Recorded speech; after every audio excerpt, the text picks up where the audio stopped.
బంగారం పోయిందని చెప్పి ఎన్నో తారీఖు ఏ రోజు? ఆదివారం 26వ తారీఖు. 26వ తారీఖు. 26వ తారీఖు తర్వాత పోలీసు కేసు పెట్టింది ఎన్నో తారీఖు? 28 మంగళవారం రోజు పెట్టారు సాయంత్రం. బుధవారం పొద్దున మమ్మల్ని పిలిపించారు. పోలీస్ స్టేషన్ ఎస్ఐ గారి పరిధిలో పెట్టారా, సిఐ గారి పరిధిలో పెట్టారా కేసు? సిఐ గారి పేరు అశోక్ రెడ్డి. ఎస్ఐ గారి పేరు తెలుసా?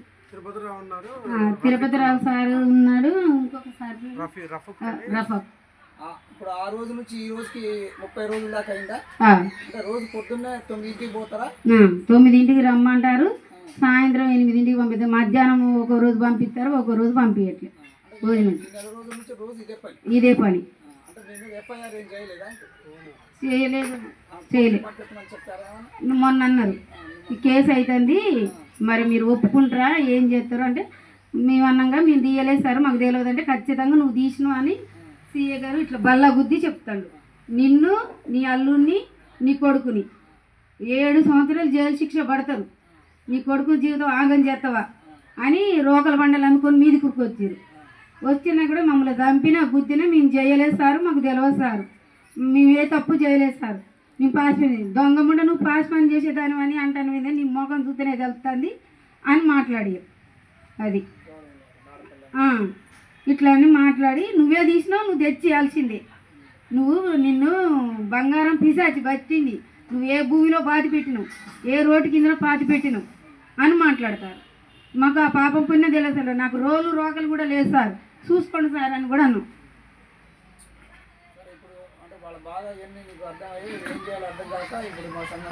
సంఘం ఉందని వీడికి తెలుసుకొని వచ్చినాం.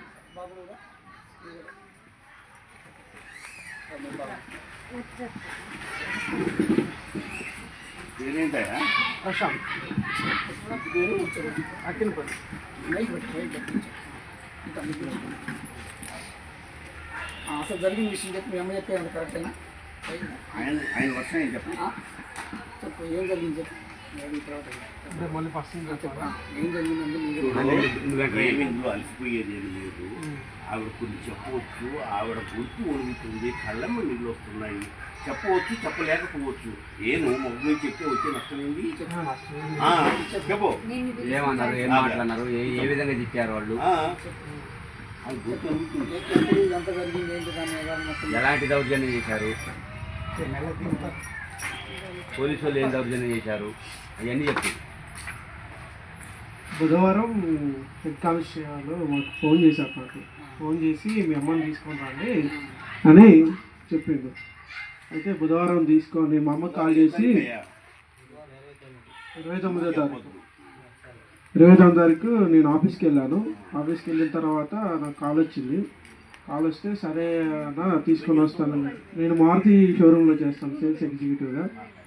అయితే తీసుకొని వెళ్ళారు, రమ్మని చెప్పారు. రమ్మని చెప్తే నేను మా అమ్మకి కాల్ చేసి చెప్తే స్టేషన్ దగ్గరికి వెళ్ళారు, నేను కూడా వెళ్ళాను. సిఏ గారితో మాట్లాడాము అనమాట. మాట్లాడితే సిఏ గారు ఏమంటున్నారు, మీ అమ్మాయి తీసింది తీసుకొచ్చి ఇవ్వండి అని చెప్పేసి అంటాడు. తర్వాతకి వెళ్ళి మీ కూర్చోమంటే కూర్చున్నాం. మళ్ళీ ఈవినింగ్ 5కి అలా పిలిచారు. అదే రోజు ఇలా పిలుస్తూనే ఉన్నారు, మీ అమ్మాయి తీసింది తీసుకొచ్చి ఇవ్వండి, మీ అమ్మాయి తీసింది తీసుకొచ్చి ఇవ్వండి. మాకేం తెలియదు సార్ అన్నా సరే వినట్లేదు. మేము ఎంక్వైరీ చేస్తామంటే మీరు ఎంక్వైరీ చేసుకోండి, మేము మీకు సిద్ధంగా ఉంటాం ఎంక్వైరీకి అని చెప్పాము. రోజు ఇదే జరుగుతుంది, పొద్దున రావడం, మధ్యాహ్నం వెళ్ళడం, మళ్ళీ ఈవినింగ్ రావడం, మళ్ళీ నైట్ 8 అయితే ఇంటికి పంపించడం, అట్లనే జరుగుతూనే ఉంది. మా బావగారిని కూడా పిలిచారు. మా బావగారు వచ్చిన 2 రోజులు కూడా ఇంటికి పంపలేదు భోజనానికి. నేను ఒక రోజు ఉన్నాను, ఒక రోజు మొత్తం నన్ను కూడా ఇంటికి భోజనానికి పంపించకుండా సాయంత్రం 8ంటికి పంపించారు. మొన్న మార్నింగ్ సిఏ గారు సీరియస్ అయ్యి రోకల బండి అవి తీసుకొచ్చి నీకు రోకల బండి ఎక్కిస్తా, నీ పేరు మీద రౌడీ షీట్ ఓపెన్ చేస్తా, నా రౌడీ షీట్ ఓపెన్ చేసి నీకు లైఫ్ లేకుండా చేస్తా, అది ఇదని బెదిరించారు. బెదిరించిన తర్వాత మరుసటి రోజు తర్వాతకి దగ్గరికి రమ్మని పిలిచి నా గొద్దు పట్టుకొని దొంగ సొమ్ము దొబ్బి ఇవ్వట్లేదా అని చెప్పేసి నన్ను బెదిరించిండు. గొంతు దగ్గర పట్టుకొని కాళ్ళు పట్టుకొని గోడకి అదివి మీరు ఇట్లా చెప్తే ఇండ్రు, మీకు సీరియస్ అవ్వాల్సిందే, గట్టి మీద వెదియాల్సిందే, కొట్టాల్సిందే, థర్డ్ డిగ్రీ ఇస్తాం మీకు, మీరు తీసుకొచ్చి ఇచ్చేదాకా అని చెప్పేసి అలా నా గోడకి గొంతుకేసి వచ్చిన తర్వాత నేను ఒకటే చెప్పాను, సార్ నాకేం తెలియదు సార్, మేము తీయలేదు.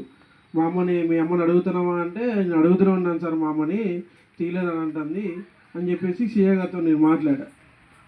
లేదు మీ అమ్మాయి తీసింది 100% మీ అమ్మాయి తీసింది, తీసుకొచ్చి అని సీఏ గారు అంటున్నారు. అనుకుంటే ఇట్లా రోజువారీగా ఇలా సాగుతూ ఉందన్నమాట. దాదాపుగా ఇది 29వ తారీఖు నుంచి ఇప్పటిదాకా ఈ రోజు దాకా సాయంత్రం కూడా కాగితాలు రాపించి పంపిస్తున్నారు. హామీ పత్రం రాపిస్తున్నారు. ఇలా నైట్ 8ంటికి తీసుకుని వెళ్తున్నాం, రేపు పొద్దున 9ంటికి మా హామీ ప్రకారం మేము తీసుకొస్తామని చెప్పేసి ఎవరొకరితోటి లెటర్ రాసి సైన్ చేయించుకొని వాళ్ళు ఫోన్ చేయిస్తున్నారు, వాళ్ళని తీసుకొని రాని. ఒక 4-5 రోజులు నాతోనే రాపించారు. నువ్వు రాయి, మీ పెద్ద మనుషులు అవసరం లేదు, నువ్వు రాయి అంటే నేను కూడా రాసి సేమ్ టైం 9ంటికి నుంచి మధ్యాహ్నం 1:30, 2, మళ్ళీ ఈవినింగ్ 5 కానీ 6 కానీ 5 వెళ్ళిన తర్వాత పొద్దున ఒకసారి పిలుస్తున్నారు, మాట్లాడుతున్నారు, నైట్ ఒకసారి పిలుస్తూ మాట్లాడుతున్నారు. అంతే. సంఘం కాడికి ఎందుకు వచ్చారు మీరు? మాకు న్యాయం జరగాలని సంఘం కాడికి వచ్చాము. మాకు తెలిసిన మా బావగారు ఈ సంఘాన్ని మాకు అప్రోచ్ అవ్వమని చెప్పారు. అలా అని చెప్పేసి మీ దగ్గరికి వచ్చాము. అయితే గతంలో ఒకటి ఉంది. అయితే ఆమెకు ఒక్కరోజే పని చేశా. ఒక్కరోజు పని చేసి తెల్లారి డబ్బులకని పోయినప్పుడు ఆమె ఏం చేసిందంటే, డబ్బులకని పోతే ఆగమ్మాయి అని బయట నిలబెట్టి ఆమె అశోపురం నుండి మల్లెల రాము, బ్రహ్మన్న తమ్ముడు ప్రకాష్ అన్న, కొర్లపూడి ఇంకొక ఆయన కందులు